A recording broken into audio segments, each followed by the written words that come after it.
Alors, j'ai ici Elena. J'ai fait le jeûne chez moi à l'eau avec des lavements, bien sûr. C'était en juin.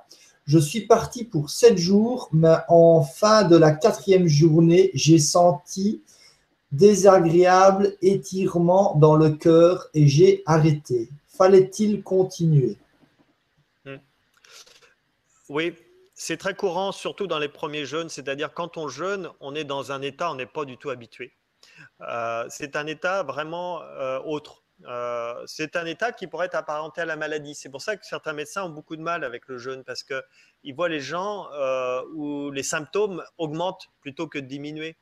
Donc, on se dit, ben non, on est en train de faire du mal plutôt que du bien. Ben non, c'est comme ça que le jeûne opère. Je suis désolé. Moi, je me réjouis à chaque fois que je vois justement les symptômes augmenter parce que je sais que c'est la phase obligatoire pour la guérison. D'ailleurs, il y a plusieurs phases. Tu parles du quatrième jour, c'est très courant. Hein, il y a vraiment cette phase du troisième, quatrième jour qui est très pénible.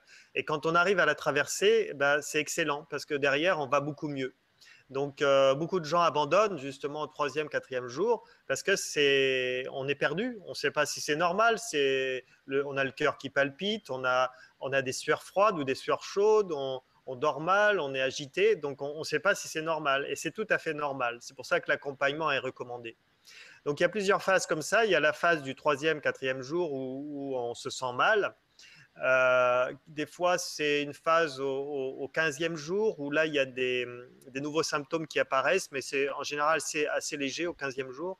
Mais quand on fait des jeûnes très longs, c'est au 25e jour qu'on a des passages très forts, où là, la personne a l'impression qu'elle va mourir.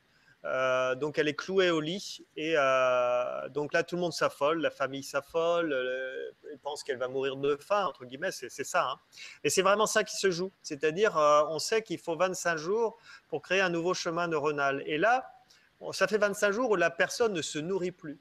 Donc on est en train d'informer le mental qu'elle elle ne s'est pas nourrie depuis 25 jours et il y a une nouvelle croyance qui est en train de naître, c'est-à-dire la croyance qu'on peut vivre sans manger. Et donc, pour que cette croyance naisse, il faut que l'ancienne croyance meure, c'est-à-dire la croyance qu'il faut manger pour vivre. Et donc, c'est à la mort de cette croyance qu'il y a des gens où il y a toute une stratégie qui se met en place pour faire croire qu'il faut arrêter le jeûne, alors qu'en général, il faut traverser encore une fois cette difficulté.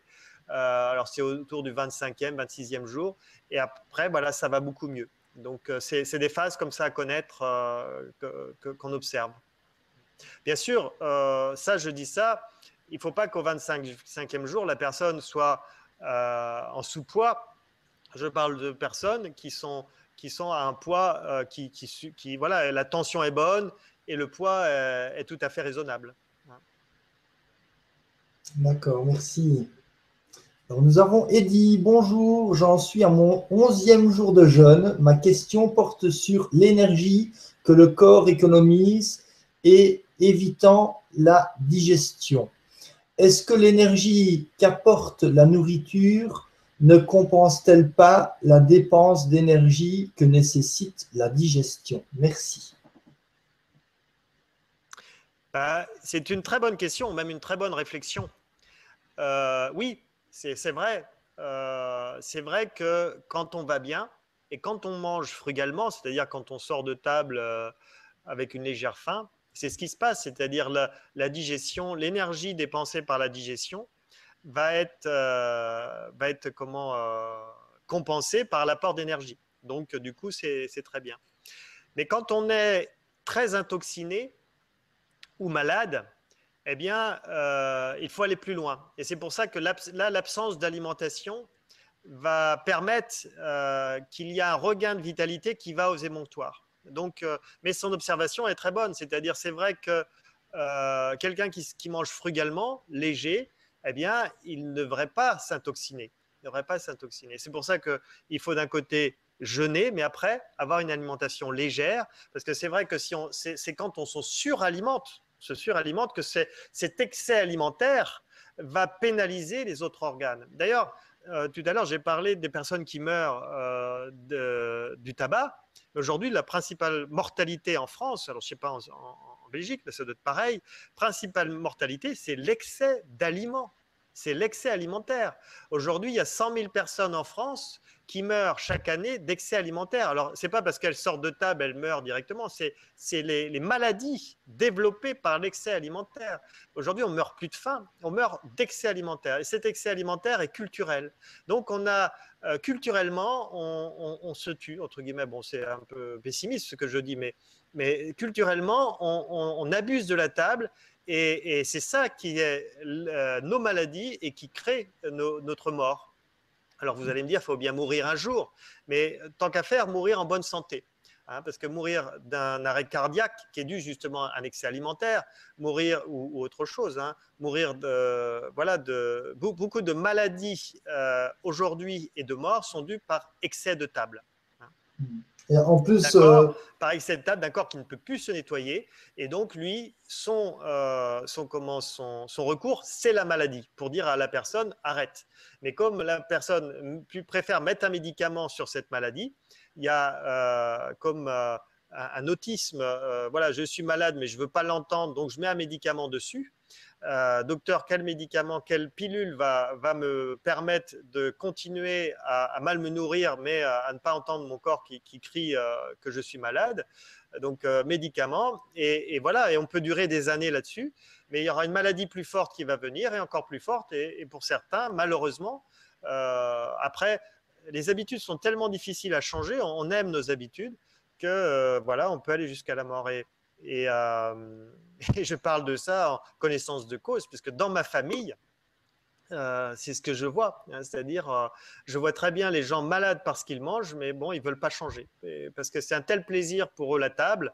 Leur plaisir de la table est plus fort que le plaisir de la santé. Donc, voilà, c'est dommage, mais c'est comme ça. et ce qui est fou, c'est que, bon, normalement, on se nourrit pour avoir de l'énergie. Et quand on mange de trop, ben, on fait tout le contraire. Voilà. On dégrade notre taux Je pense énergétique. que l'homme est toujours dans les extrêmes. Donc, on a vécu des extrêmes de sous-alimentation. Et là, on a la chance d'avoir l'abondance depuis plusieurs générations, d'avoir un frigidaire qui fait qu'on n'a pas de manque. Mais voilà, on ne sait pas se restreindre et on est dans la surconsommation. Et cette surconsommation crée nos problèmes de santé.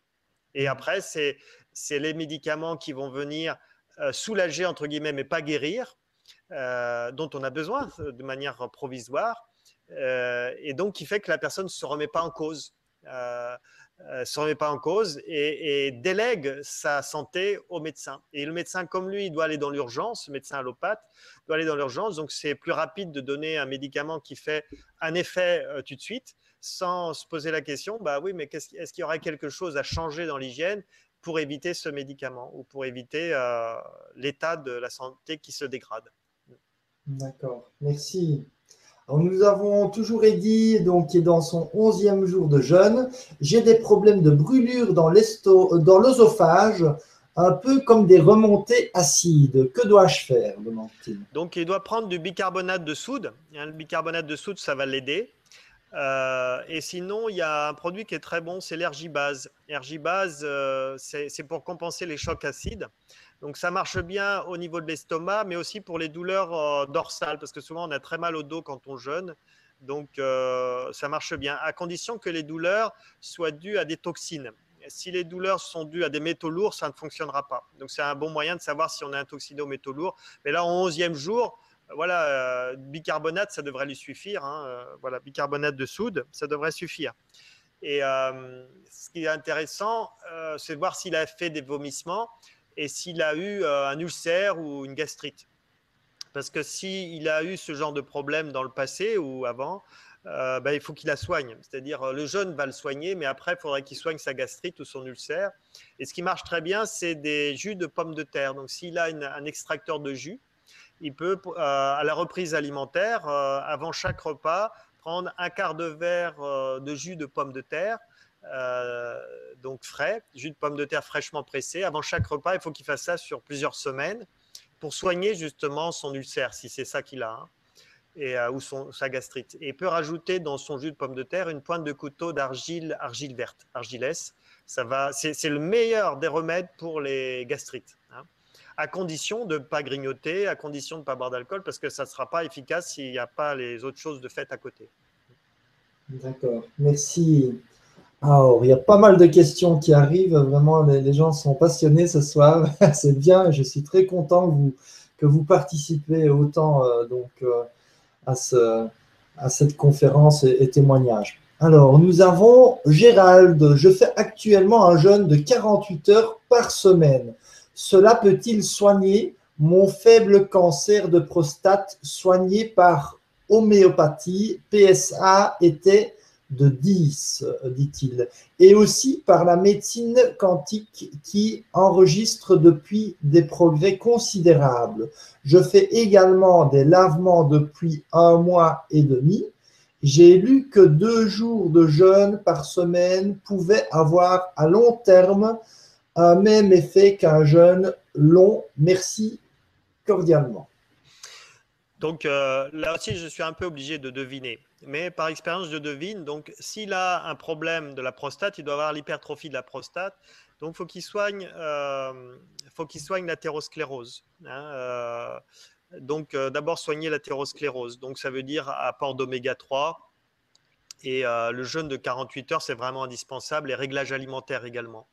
Ensuite, il ne faut absolument pas qu'il soit constipé, parce que la constipation va réintoxiner le corps et donc abîmer sa prostate. Donc, il faut justement qu'il fasse des douches rectales, mais aussi qu'il regarde dans son alimentation tout ce qui peut éviter la constipation. Donc, la banane, par exemple, constipe. Éviter les produits qui vont, le coin va constiper, et favoriser les choses qui évitent la constipation. Donc les graines de courge, par exemple, les graines de courge dans le repas va lui permettre d'avoir des sels, hein, donc de traiter la constipation.